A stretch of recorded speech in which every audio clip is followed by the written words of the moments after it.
God's called for through the promised Messiah. Ang paghupay ba sa Ginoo pinaagi sa iyahang gisaan nga manunubos mga igsoon. Ang atuang text makita nato in the book of Isaiah chapter 40 verse 1 down to 11. Isaiah 40, 1 to 11. Magabasa ko dali o sunod lang mo na sa ilong o nagkanayin siya. Comfort, O comfort my people, says your God. Speak kindly to Jerusalem and call out to her that her warfare has ended, that her iniquity has been removed, and that she has received of the Lord's hands double for all her sins. The voice is calling, clear the way for the Lord in the wilderness, make smooth and the desert a highway for our God. Let every valley be lifted up, and every mountain and hill be made low, and let the rough ground become a plain, and the rugged terrain a broad valley. Then the glory of the Lord will be revealed, and all flesh will see it together, for the mouth of the Lord has spoken. The voice says, call out. Then he answered, what shall I call out? All flesh is grass, and all its loveliness is like the flower of the field. The grass withers, the flower fades, the breath of the Lord blows upon it. Surely people are grass. The grass withers, the flower fades, but the word of our God stands forever. Amen. Get yourself up on high mountain of Zion, bearer of good news. Lift up your voice mightily, O Jerusalem, bearer of good news. Lift up, do not fear, says to the city of Judah, here is your God. Behold, the Lord will come with might, with his arm ruling for him. Behold, his reward is with him, and his recompense before him. 11, like a shepherd, he will tend his flock. In his arm will gather the lambs, and carry them in his bosom. He will gently lead the nursing ewes. Amen. Sa pagdil sa tao sa nagkalain-lain bang troubles sa kinabuhi, managlahi po ang atuang inatubangan niya na mga igsoon. Sa pagkatubang sa worry, sa anxiety, sa trouble sa life, ginatubang na sa mga tao sa managlahi bang pamagi. And the very purpose is to ease. Aron ba nga maalibyuhan ba ang mga pagbati sa discomfort, ang mga pagbati sa aches, o ang mga pagbati mga igsoon sa pain. Amen. Muna ang upang mga tao resort sa pagkaon sa ilang comfort food. Laban nato na diri nga kung natay mga heartaches, natay mga feeling discomfort sa kinabuhi, ang atong ginapangita ang ato ang paboritong pagkaon, naba? Muna ka may mga tao, pag may problema, managko hinoon. Ang uban, ang ilang ginabuhat, dito troubles. Magsuroy-suroy ba? Maglagaw-lagaw, maglaglaag. Ang uban, mato gawa sa nasod, ang purpose, aron ma-ease o maalibyuhan ba ang discomfort kay gibati. Ang uban, mo-prefer sila nga mato sa mga beaches, o mato sa mga baybayon, magpadagat, aron nga i-unwind ang ilang kaugalingon. Kaya kung sa kuan bita, kung sa PC pa, muragugot na kayong pagkahigot ba? And to unwind, it means to unloose atong paluwag-luwagan gamay para dilita masakal pag-ayon mga igsoon. Ang uban po, ilahang gina-intoxicate ang ilang kaugalingon sa alcoholic drink. Aron nga ilahang temporaryo nga malimtan ang ilang current nga condition. Di ba na mga tao nga mo ilang buhaton? Mag-inom aron makalimot sa problema, aron makalimot sa mga pain o heartaches, pero pagkahawasan na gihapon ang problema mga igsoon. Ang uban, ang ilang ginabuhat, ilahang deny ang ilang problems. Because kung ilahan ang nawaton, dili nila kaya i-accept o dili nila kaya i-tolerate ang pain. Kaya lagi mga tao nga nubo kayo pain tolerance. Amen ba? Lagi mga tao nga nubo kayo tolerance with regards sa stress, sa mga discomfort o mga inconvenience sa kinabuhi, mga igsoon. Kita nga Kristohanon, may biblical nga pamagita by which nga ikaw ako makareceive ta og comfort nga sa mong paghihama is o ma-alleviate o mahawasan pa ta sa kung sa mga butanga igsoon that pain us. Sa unsa mga butanga nga naga-burden, sa unsa mga butanga nga nagapasakit o naga-create discomfort or inconvenience sulod sa ato ang kasing-kasing mga igsoon. Kaning text nga itong ibasa kabaguhay pa lamang, ang background in these days nga mga tao sa Ginoo was so discouraged, mga hugno kayo silang mga pagbati tungod sa kondisyon o kahimtang nila nga dili pud yun angay ikapasalamat igsoon. Because they rise and sleep every day under imposed strength from Assyrian Empire. Nagabangon sila matag adlaw o nagakatulog sila matag gabi, pero may nakaambang nga kanabang hulga gikan sa ilahang kaaway nga mao ang Assyrian nga gingharian igsoon. Una-unaan ninyo, naamo sa inyong usa ka balay, but every moment nga nagatulog mo, wa mo kabalo kasi kuatake ang kalaban. And pag morning, mo rise up na put mo, makita niyo ang kalaban, nasa gawas. Na sila sa constant and permanent hulga ba, ikan sa kaaway nila, aning panahon na mga igsoon. So aning kahitang, they were so discouraged. Hugno kay lahang pagbati, kay murabag ipasagdan na sila sa Ginoo mga igsoon.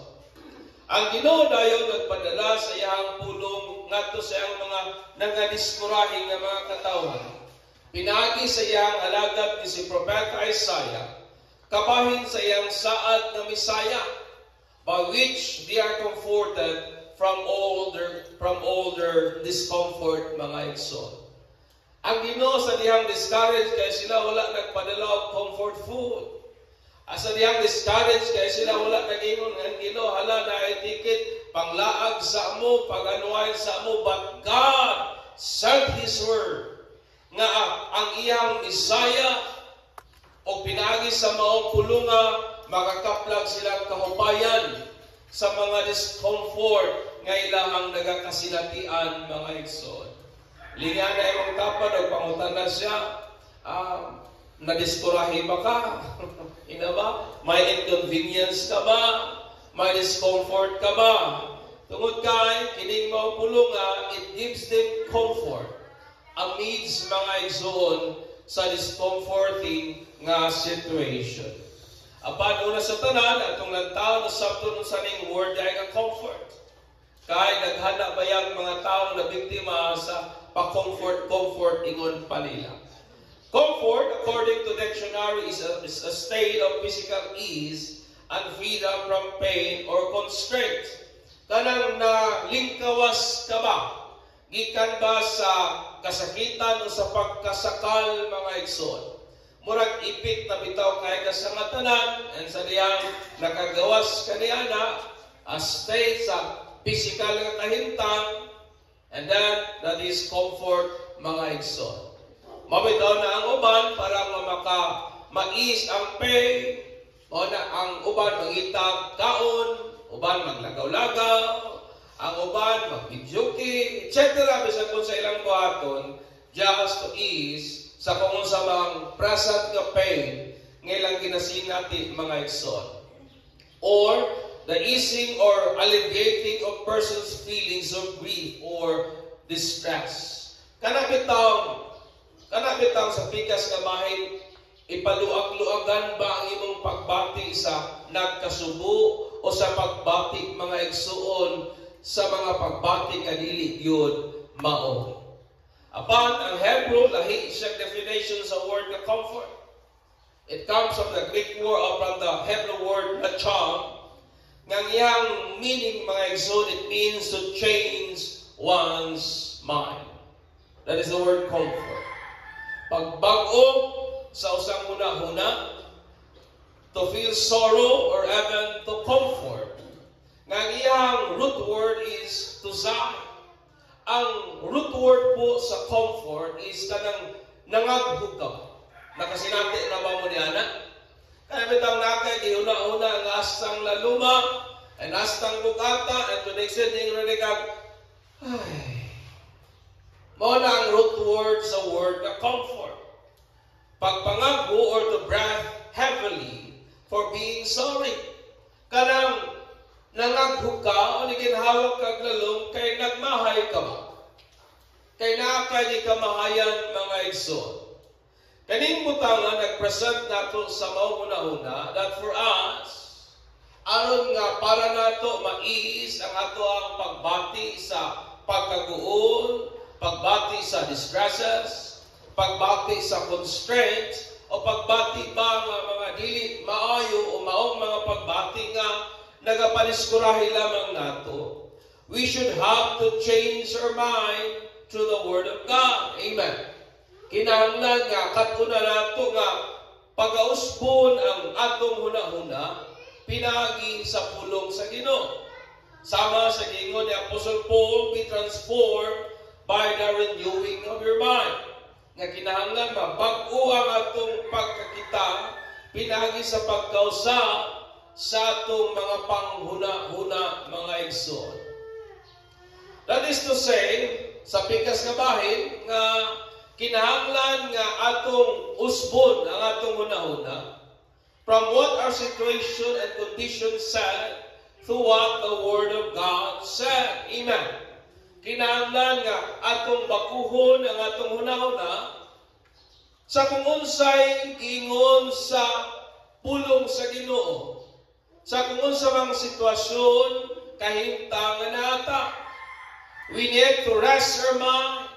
Kinahanglan nga itong ipahimutang ang atong una-una diya sa kamatuoran nga iya sa Dios, regardless of what our emotion and current condition dictate us mga igsoon. Amen ba? Comfort comes when we rest our mind, when we change our mind sa unsa mang situation nga nata, grounded based on the Word of God. Usahay ang atong kahimtang mo dictate og mga huna-huna sukwahi sa pulong sa Ginoo. Usahay ang atong mga pagbati mamulong og mga pulong sukwahi sa kamatuoran niya sa Dios. But comfort comes when we settle our mind, when we change our mind, nga gyud sa pulong nga iya gyud sa Ginoo mga igsoon. Amen ba? Amen. Pagpaka na ito ang Ginoo ni Ana.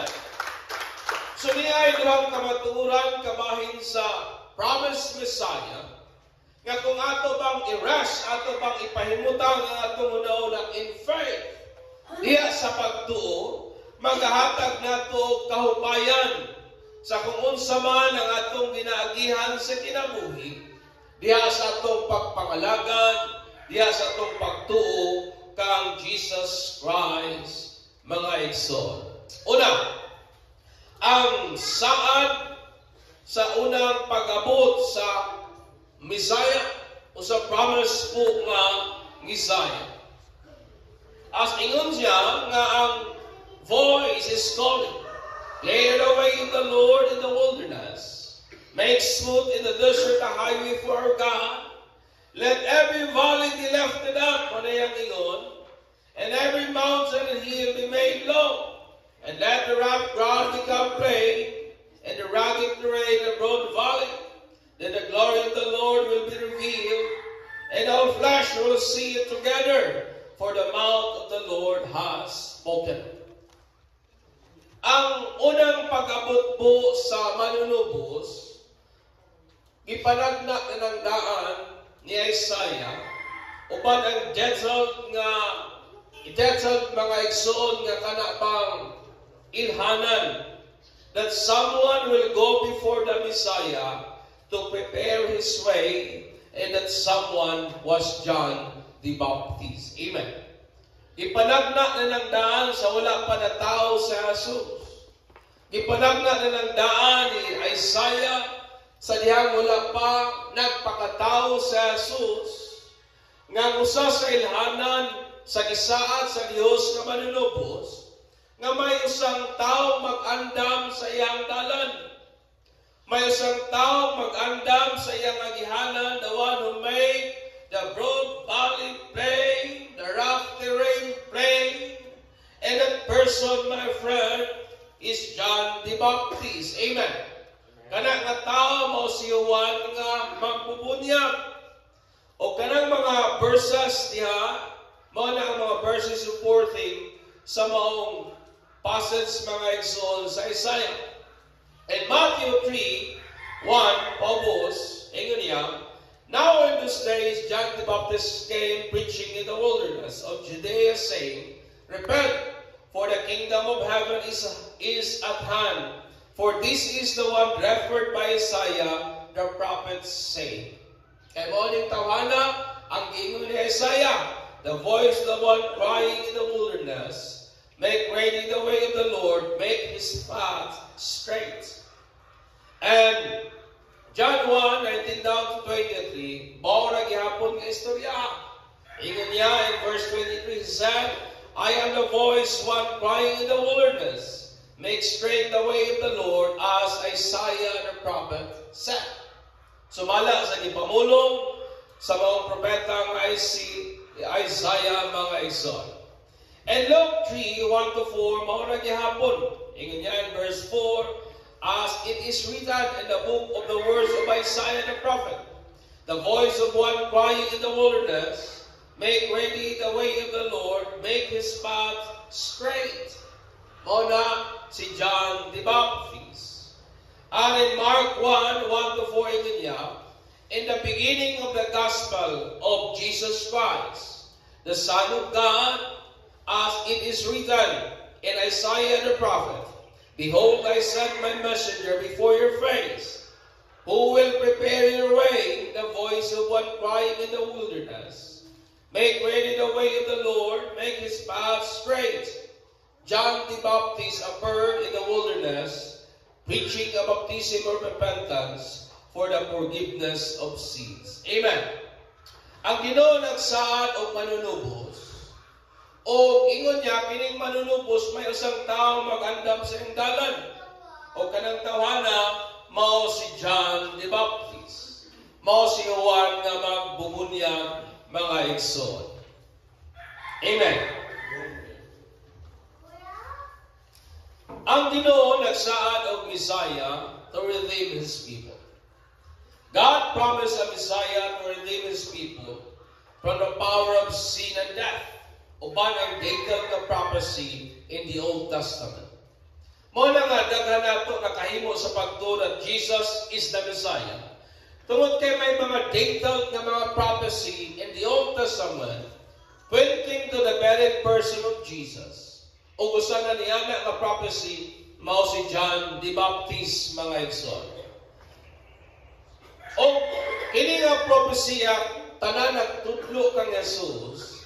But daghan sa mga Jews wala mo accept sa iyang testimony. Daghan sa mga Hudyo wala midawa sa pagpamatuod ni Jesus that He is the Christ. Nga siya ang Savior. Siya ang dugay ng isaal sa Bible sa Old Testament through whom i-bless sa Ginoo ang tibuok kalibutan mga igsoon.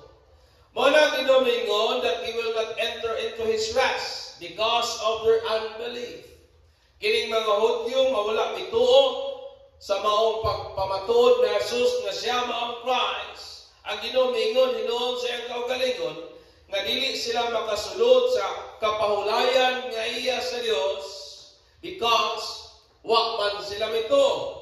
O kini naghatag nato guna-una that they will not receive comfort because they refuse to believe Jesus, who is the promised Messiah, through whom they will be comforted. Sa pikas nga bahin, nganong dili sila makadawat o kahupayan, pag-comfort nga gikan sa Dios, kay nagdumili sila sa pagtuo kan Jesus. Nga mao ang Messiah, kansang pinaagi niya, makabaton sila comfort mga igsoon aning kalibutan. Jesus is the promised Messiah, through whom those who believe in His name receive unparalleled comfort, mga igsoon. Amen. Una, ipainomduman sila sa Ginoo nga mao ni akong saan magpadala ko og Misaya, magpadala ko og manunubos, pero may sign.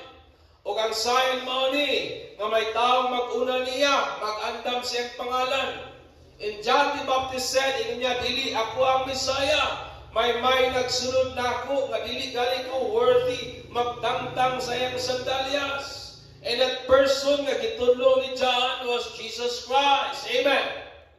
Mao si Jesus. O ingon na niya in the book of Hebrew, nga kaning mga tawhana wala makasunod sa kapahulayan niya sa Dios, naghatag na kaguna-una, nga wa sila mako-receive sa comfort nga gikan sa Dios, because they refuse to believe nga si Jesus mao ang manunubos, nga si Jesus mao ang Messiah, nga dugay ng gisaan sa Ginoo. Kansang ang mga katawhan makadawat og paghupay nga gikan sa Dios, mga igsoon. Amen. Jesus Christ mao ang promised Messiah, kansang katong magtuo niya sa iyang pangalan makadawat og way susamang paghupay, mga igsoon. Amen.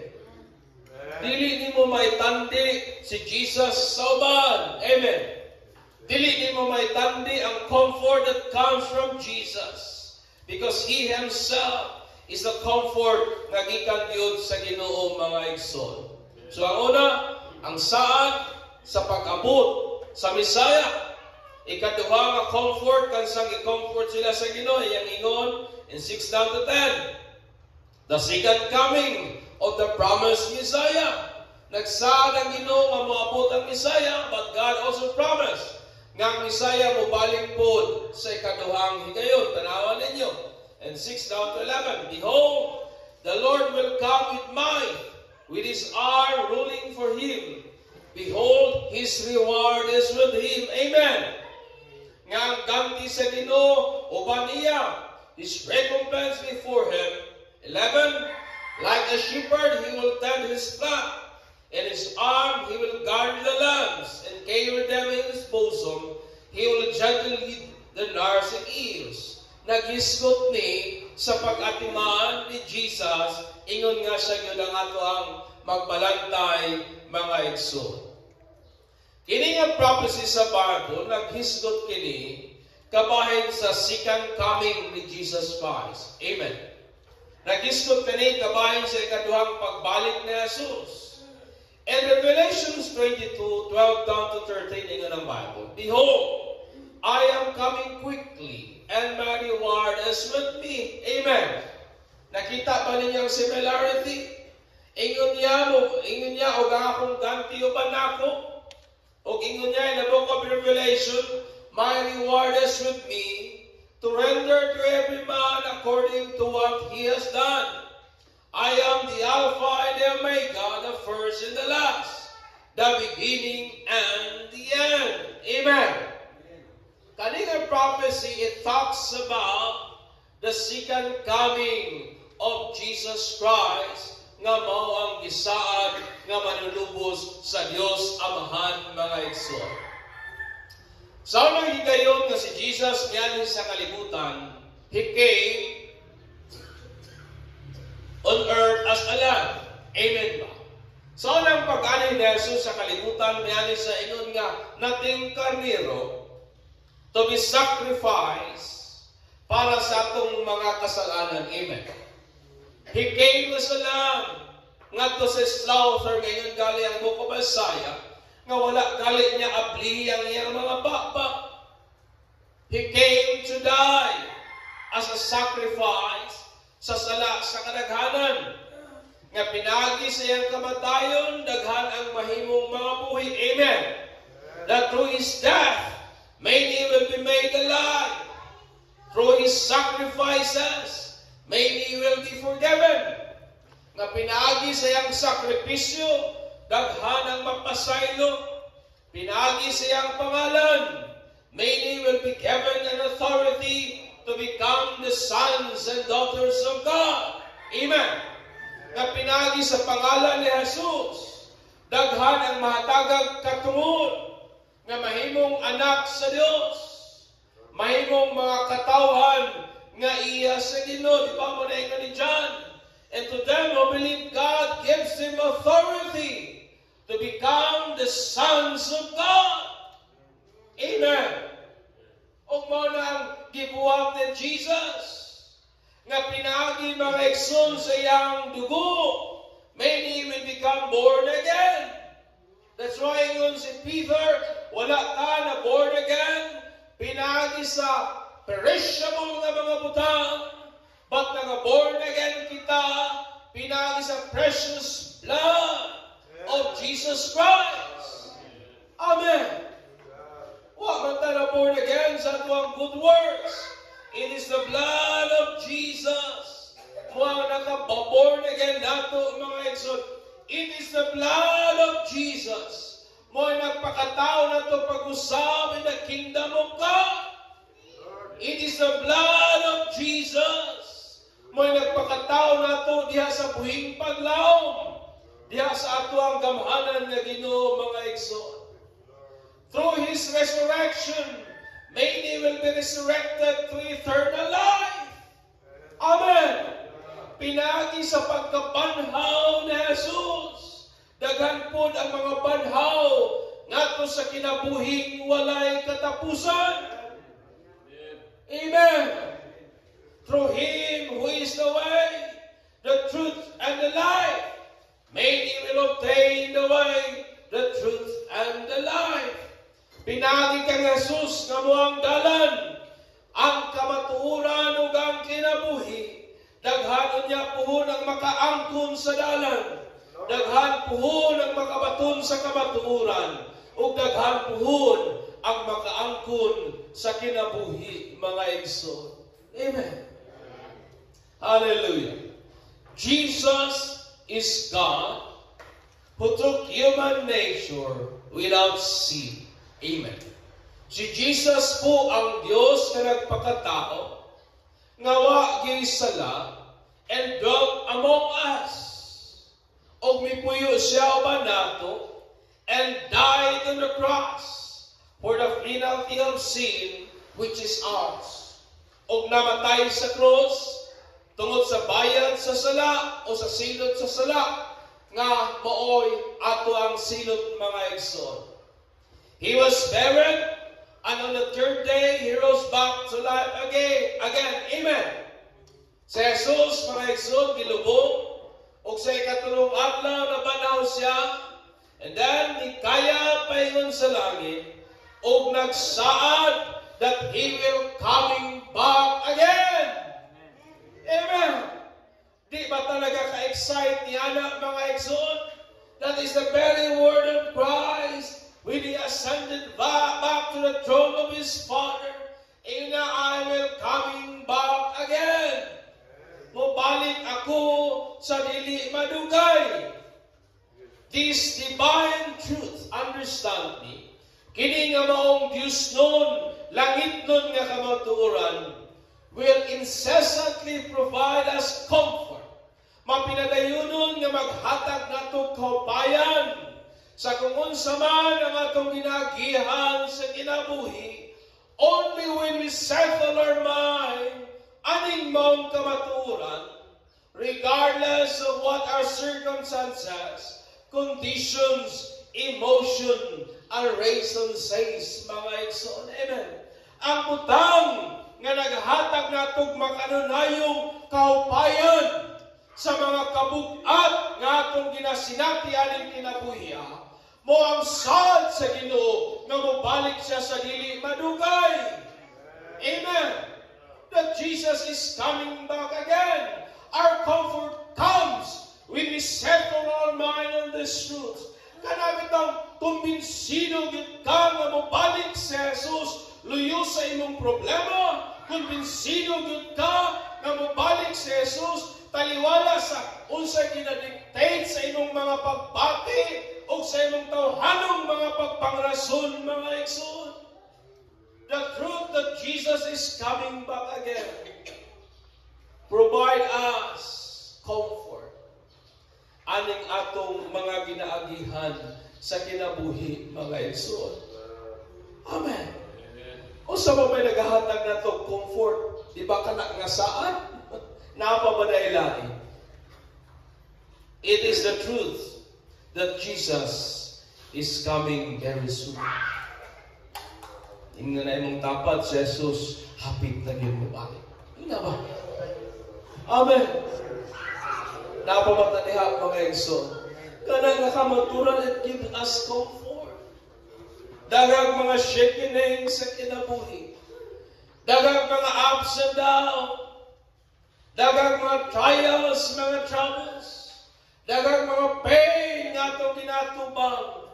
But the truth na si Jesus niyan hina, ang kamatuoran nga si Jesus namatay, ang kamatuoran nga si Jesus na banhaw, niya send balik sa langit. O ang kamatuoran nga nagsaad siya that He will coming back again very soon. Mo'y nagahatag na itong di matihog na kahupayan aning kinabuhia, mga igsoon. Luyog taliwala sa ginadictate sa itong kahimtang panginabuhian. Luyog sa ginaingon sa itong tawhanon nga mga pagbatik, mga pagpangrason. When we settle our mind on this truth, it will give us comfort regardless sa kung unsa man o whatever circumstances we are facing in this life, brethren. Amen. Hallelujah. The things that give us comfort. Sama sa gisaan sa ginahinya, they are so discouraged. Hugno kayo sila ng tanan. So God comfort. Isa nga, comfort, O Israel. Speak kindly to them. O sa gingon sa Ginoo, nagsaad kong Messiah, moabot siya. And nahitabo na sa panahon nga si Jesus nagpakatao. Na-fulfill na ang prophecy. O ang prophecy nga ito ginapaabot ng suon ang iyahang ikaduhang pagpapalad. And the truth give us comfort in this world. Amen. Usahay ang atong kahupayan, ang atong comfort, atong ginasandig sa kwarta, ginasandig sa dagkog nga ginansya, ginasandig nato usahay sa mga material ng mga butang. No. Uncertain na mga igsoon. The very comfort of Christian in this world is the promise of Jesus Christ that He is coming back again. Amen. Hallelujah. Jesus of Nazareth is the promised Messiah who took human nature. Ngayon nga siya suffer, nagagwanta, nagantos, namatay, ilubog, nabanhaw. Amen. That is the apostolic faith. Jesus came under the law, born under the law, to redeem those who are under the law. Suffered, namatay siya. Gilubog, o sa ikatlong adlaw na banhaw. Ascended to heaven, ikaya pa yun sa langit. And promise that He will coming back again. Amen. Isaad siya nga mabalik yun siya sa dili madugay. Niyatong mga nahimong anak sa Diyos by believing in His name. To dwell with them forever as their God and them as His children.